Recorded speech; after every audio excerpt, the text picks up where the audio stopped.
Olá, muito bom estar com você aqui no Cabeça para Cima, mais uma vez para a gente falar sobre aqueles temas que informam, que orientam e que realmente edificam a nossa vida. Aqui no Cabeça para Cima, inclusive, muitas das vezes nós falamos sobre a mulher. Tratamos sobre a mulher nas mais diferentes vertentes, mas no programa de hoje nós vamos mudar o rumo dessa prosa e nós vamos falar sobre os homens. Homens, eles que são desafiados o tempo todo pelos padrões sociais a serem fortes, a serem provedores, a serem sustentadores, o tempo todo viris e não podem fraquejar em nenhum momento diante de qualquer das intempéries da vida. Não é assim? Não é assim que nós olhamos? E você que está em casa, o que você acha? Homem que é homem, pode chorar?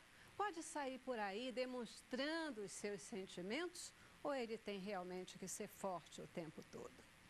Os homens, eles têm buscado corresponder a esse padrão social. Contudo, o que eles mais querem de verdade, nem que seja por um momento, é poder tirar essa couraça, tirar essa armadura de super-herói infalível e ser, em algum momento, simplesmente humano.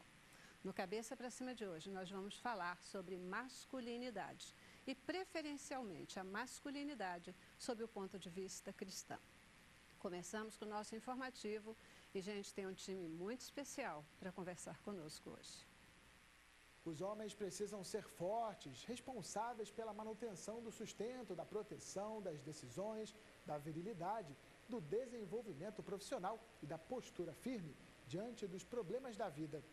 Por isso, muitas vezes, eles escondem seus medos. O fato é que todo homem deseja, mesmo que por um momento, poder tirar a couraça, a armadura de herói invencível e ser apenas um ser humano com fraquezas e angústias. A Bíblia é clara a respeito da responsabilidade do homem em exercer maturidade e liderança espiritual. De fato, essa maturidade demanda tempo para ser desenvolvida, bem como é um dom do Espírito Santo agindo na vida de um servo de Deus.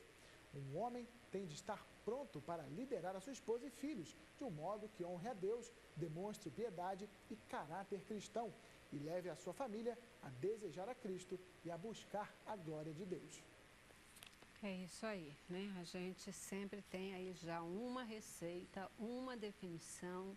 Será que a gente está vivendo uma crise de masculinidade nos nossos tempos?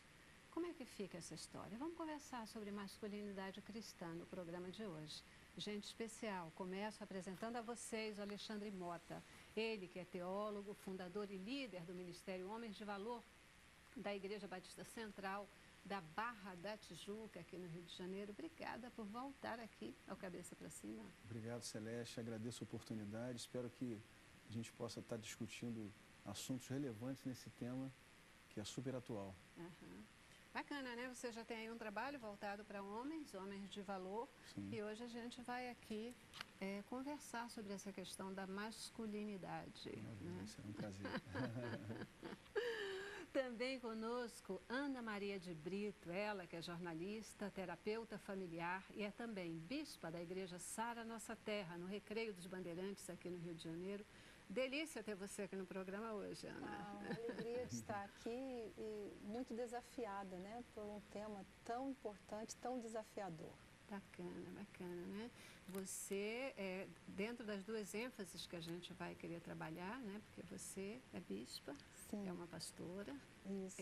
E também é terapeuta de família, portanto, certamente poderá nos ajudar aqui nas reflexões, né? E uma mulher aqui para a gente falar sobre os homens. Nada melhor do que isso, né? Vai ser emocionante. Com certeza. E completa o nosso time de hoje, queridos, o Fabrini Viguier. Fabrini é pastor, também teólogo, e ele é palestrante.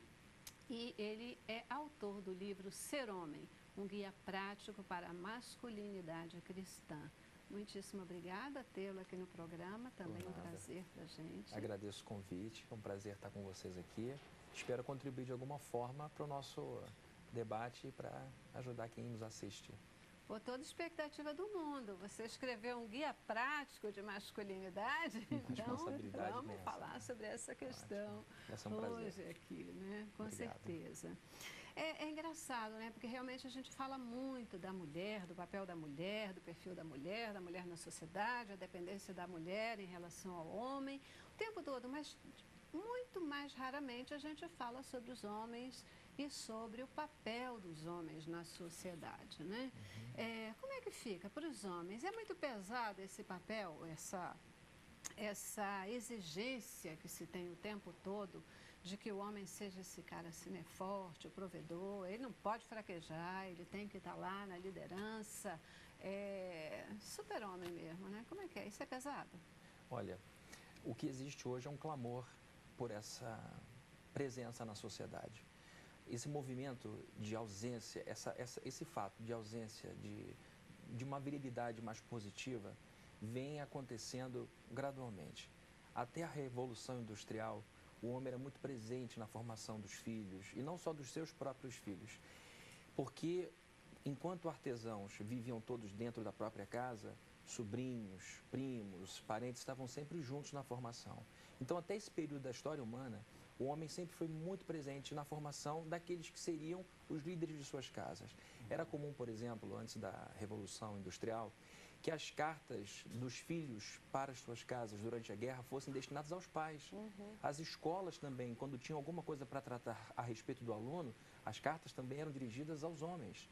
E com a Revolução Industrial, esse homem sai de dentro de casa, deixa de ser artesão, vai trabalhar num lugar distante, volta de lá mal remunerado, exausto e sem nenhuma paciência com os filhos. Então, essa ausência foi o momento de entrada da mulher numa participação que ficou absolutamente vazia por parte do homem. Então, ao longo desses anos todos, o homem foi deixando de lado uma função que sempre foi sua, a de prover educação, de prover referência, de prover modelo. E a gente se acostumou com isso. E a mulher ocupou, por uma questão de pura necessidade, um lugar que deveria ser do marido, e juntos deveriam compartilhar a formação daquela pessoa. E aí a gente tem um batalhão de homens sendo criados por meninos. Meninos que são, às vezes, 3 centímetros mais altos do que os outros, com pouquíssima experiência. Então, o homem hoje se restringe ao papel de provedor e acha que faz demais, em excesso. E é por essa razão que a gente fala tanto de mulher, porque as mulheres estão entrando nesses espaços, fazendo muito bem, porém muito sobrecarregadas por causa dessa ausência cômoda por parte dos homens também, que a responsabilidade é muito grande e muitos estão se afastando por uma comodidade mesmo, porque a posição do homem exige bastante dele, né? Eu acho que o Fabrini colocou de uma maneira bastante adequada essa situação, porque no transcorrer da história da humanidade, né, sobretudo na história do cristianismo, o homem sempre teve uma posição de destaque, de liderança. Jesus Cristo, quando chamou os seus apóstolos, mesmo ele tendo valorizado e resgatado o papel das mulheres na sociedade, das crianças, ele chamou homens que juntos construíram e revolucionaram o mundo.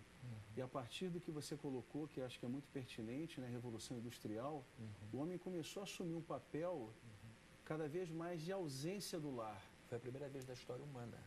Foi tão marcante isso que a partir desse ponto é que a coisa mudou completamente. Infelizmente mudou para pior.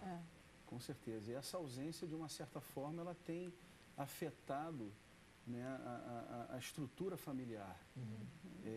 Eu digo sempre que o homem cristão, né, ele também está doente.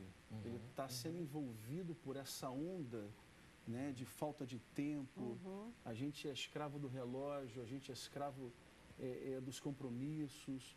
Então, cada vez mais o homem cristão moderno, e o homem de uma maneira geral, né, só que o foco aqui é a masculinidade cristã, né, está abandonando uma posição que foi idealizada pelo Criador, né, que é a posição de liderança, de exemplo, de referência para a família. Eu penso que não dá, né, para a gente falar em masculinidade cristã sem a gente fazer um referencial ao contexto geral da sociedade, né? Até porque eu acho que nem existe como a gente falar do homem cristão se a gente não falar Exato, num contexto normal do cotidiano, porque esse homem cristão vive onde?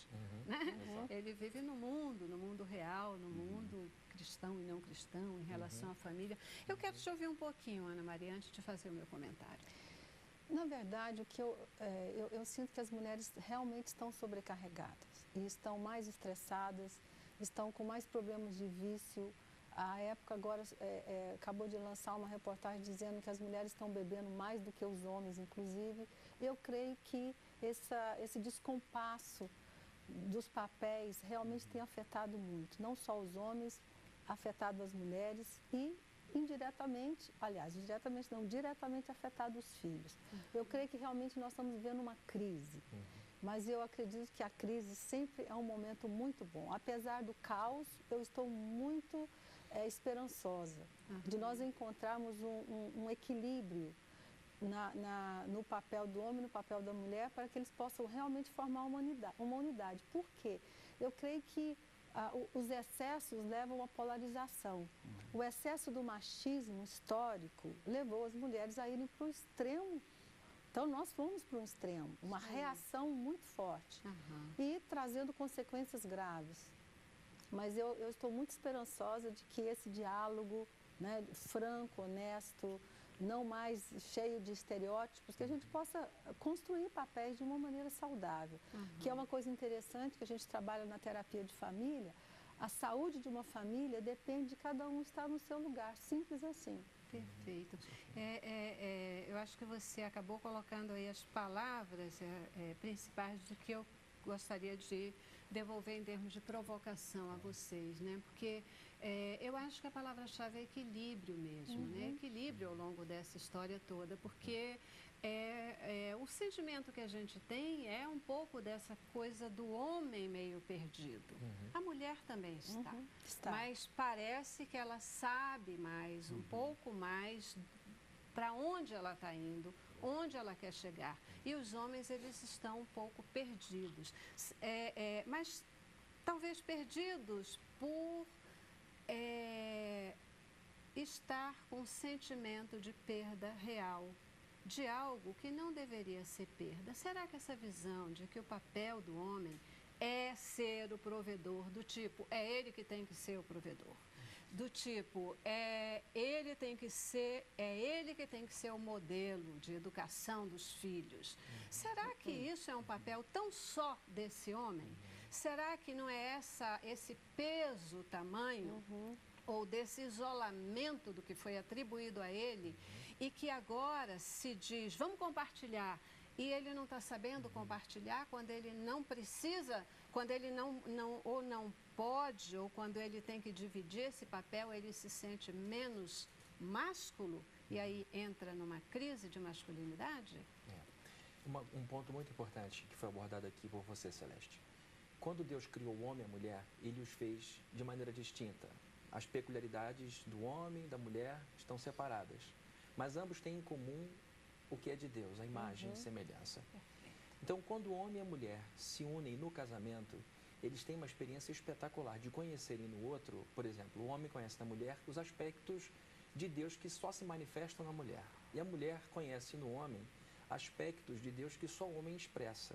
Então, o casamento é uma experiência teológica antes de psicológica. Quando digo psicológica, é da psique, da alma, a emoção, a alegria de estar unido. Então, quando a gente se une ao outro, é para conhecer mais a Deus. O casamento cristão é uma experiência com Deus profunda e, evidentemente, que atinge as emoções e torna tudo muito prazeroso. E é exatamente esse equilíbrio. A junção dos dois tem como objetivo também partilhar o que de Deus cada um tem separado, para que a criação dos filhos, a vida, seja suportada com equilíbrio. É o que nós estávamos conversando antes aqui, né? Acho que ele está trazendo o ideal, o sonho. Eu creio que o que ele está trazendo aqui é o desejo, né, de uma unidade na diversidade. Porque, assim, uma coisa que eu tenho observado, Celeste, é que em alguns casamentos, aliás, em vários, alguém tem que morrer para o outro existir. Uma identidade fica apagada, ou seja, não só da mulher. Então, a dificuldade é exatamente achar esse equilíbrio, onde cada um pode exercer o seu papel, o seu jeito de ser na plenitude. E isso realmente me aflige, porque eu não vejo isso acontecer muito. É muito raro você encontrar um casal onde a voz da mulher é respeitada e onde a voz do homem é respeitada. Então, acho que você tocou, você trouxe o quadro do sonho, que eu creio que nós temos que trabalhar para isso, essa busca do equilíbrio e da unidade na diversidade. Somos diferentes, sim, temos expressões diferentes. E como é que nós vamos trabalhar juntos, sem que ninguém tenha que morrer? Eu concordo plenamente com o que a Bispa Ana Maria falou e também o Fabrício. Essa construção da masculinidade do homem, ela começa na infância, né? E, de uma certa forma, existe até um conceito na psicologia que fala do nanismo psicológico. A criança, ela tem que ser tocada, ela tem que ser estimulada, ela tem que ser ouvida. E me parece que essa vida moderna, doentia que a gente vive, tem feito com que cada vez menos isso aconteça. Então, você cria homens que constroem a sua masculinidade de forma inadequada, onde a criança, o menino, sobretudo, ele não tem oportunidade de se expressar quando o seu pai não tem tempo para ouvi-lo. Quando o pai está preso em responsabilidades, ele trabalha 12, 14, 16 horas por dia, ele chega em casa estressado, ele quer ligar a televisão, ele não se... desligar, né? Ele quer se ligar e desligar. Né? E essa construção, digamos assim, distorcida dessa masculinidade que está sendo desenvolvida na criança, faz com que ele se torne um homem não preparado para o diálogo, não preparado para expressar os seus sentimentos. Ele acaba reagindo, na maioria das vezes, com agressividade. Na medida que ele não se comunica, ele acaba explodindo, ele acaba sendo intolerante. Então, de uma certa forma... Ou se escondendo, né? Ou se escondendo, ou se anulando. Que talvez fosse a pior das patologias dessa doença moderna que o homem está... Eu já preciso fazer a nossa primeira paradinha, mas eu queria voltar com vocês dentro de tudo que vocês aqui colocaram. Será que realmente nesse relacionamento e nessa busca de equilíbrio que é absolutamente necessário, há necessidade de um morrer para o outro sobreviver? Né? Será que há necessidade dessa coisa da morte, de um para o outro poder subsistir? Ou é uma questão de, muitas vezes, você ceder uma hora e o outro ceder a outra hora? Um jogo de cessão de espaços, né? Uma dança, né? É melhor do que jogo, né? Uma dança aí, né? De que uma hora eu cedo, outra hora você cede e nós dois crescemos, nos construímos, etc. Né? E a outra coisa, esse pai que ele já chega em casa e que ele vai nessa visão, né? Fui para o trabalho, tenho que dar conta das minhas responsabilidades, porque eu sou o provedor, eu tenho que trazer dinheiro para a família, eu tenho que sustentar a família. Então, aí eu já chego cansado e agora eu tenho que descansar porque amanhã eu tenho que trabalhar. Esse pai que não dá carinho, que não sabe conversar, será que ele sabe fazer isso? Será que ele tem visão do papel de pai completamente? De que, na verdade, na hora que ele deixa tudo para lá, para acariciar, para conversar, que ele está desenvolvendo seu filho? Ele não teve isso muitas vezes, né? Ele vem de uma história, de um conceito machista, aquele padrão social. Como é que esse homem se transforma para poder abrir espaço para esse homem macho, másculo, cumpridor do seu papel, mas não sufocado por ele, sem medo, muitas vezes, de expressar os seus sentimentos? Já, já. Depois do intervalo comercial. Vamos lá.